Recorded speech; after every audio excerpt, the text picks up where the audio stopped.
The president of the NFU has mocked the BBC after it sided with the government's assertion that only 500 farmers would be affected by inheritance tax changes.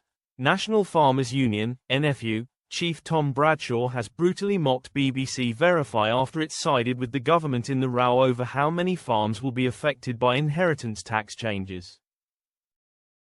The government has repeatedly claimed that around 500 estates will be affected by the proposed changes, whilst farmers' unions have argued the number is in the tens of thousands.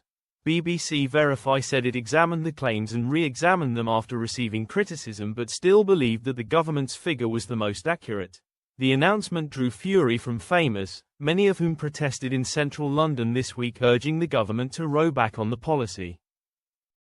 In a post on X as Storm Bert sweeps the country, NFU President Tom Bradshaw mocked the BBC's coverage of the storm.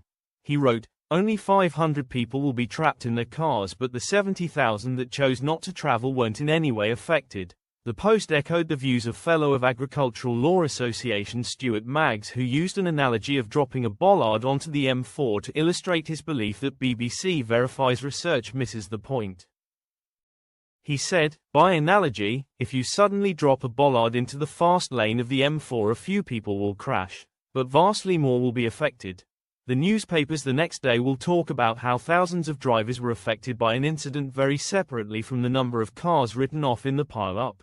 Both agree that the definition of what affects a person by the introduction of the policy differs markedly from the government's narrow view of the impact.